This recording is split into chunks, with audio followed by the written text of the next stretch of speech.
BRS chief KCR పై తీవ్ర స్థాయిలో మండిపడ్డారు సీఎం రేవంత్ రెడ్డి. కేసీఆర్ కాలం చెల్లిన మెడిసిన్ అని అన్నారు.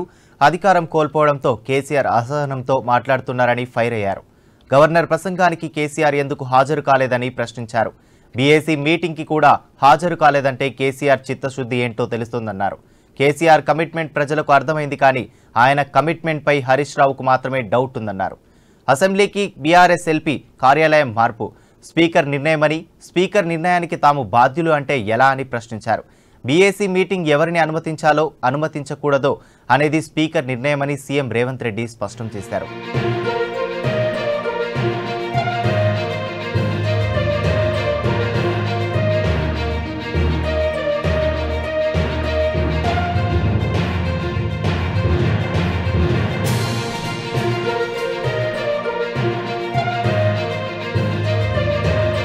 బీఏసీ సమావేశానికి రాకుండా హరీష్ రావును తామేం అడ్డుకోలేదని సీఎం రేవంత్ రెడ్డి స్పష్టం చేశారు.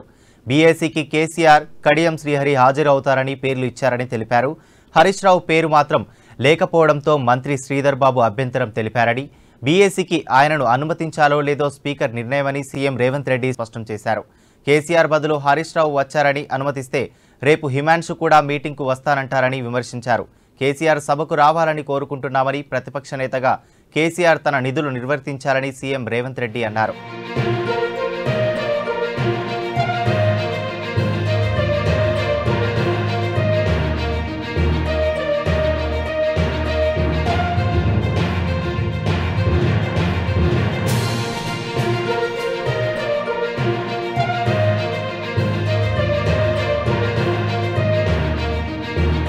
కాళేశ్వరంపై విచారణకు సిట్టింగ్ జడ్జిని ఇవ్వలేమని హైకోర్టు చెప్పిందన్నారు సీఎం రేవంత్ రెడ్డి. రిటైర్డ్ జడ్జితో విచారణ జరిపించుకోవాలని చెప్పారన్నారు. రిటైర్డ్ జడ్జితో విచారణపై సభలో చర్చిస్తామన్నారు. కృష్ణా జలాల విషయంలో కేసీఆర్ చిత్తశుద్ధిని ప్రజలు చూశారని, అందుకే కృష్ణా పరివాహక ప్రజలు అసెంబ్లీ ఎన్నికల్లో అలాంటి తీర్పు ఇచ్చారన్నారు. నాగార్జున సాగర్ను జగన్ ఆక్రమిస్తే కేసీఆర్ ఎందుకు పట్టించుకోలేదని ప్రశ్నించారు. ప్రతిరోజు 12 టీఎంసీల నీటిని తరలించే పనిచేసింది కేసీఆర్ కాదా అని అన్నారు.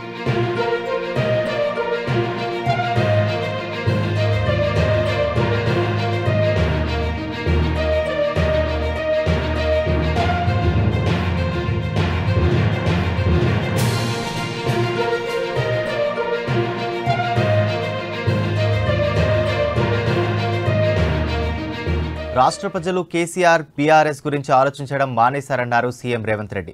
మిషన్ భగీరథలో అక్రమాలపై విచారణకు ఆదేశించినట్లు ముఖ్యమంత్రి చెప్పారు. ఉద్యోగ నియామకాల విషయంలో రాష్ట్ర ప్రభుత్వం ఫుల్ క్లారిటీతో ఉందన్నారు. విధానపర లోపాలు కూడా లేకుండా పాలన సాగిస్తున్నట్లు రేవంత్ రెడ్డి చెప్పుకొచ్చారు.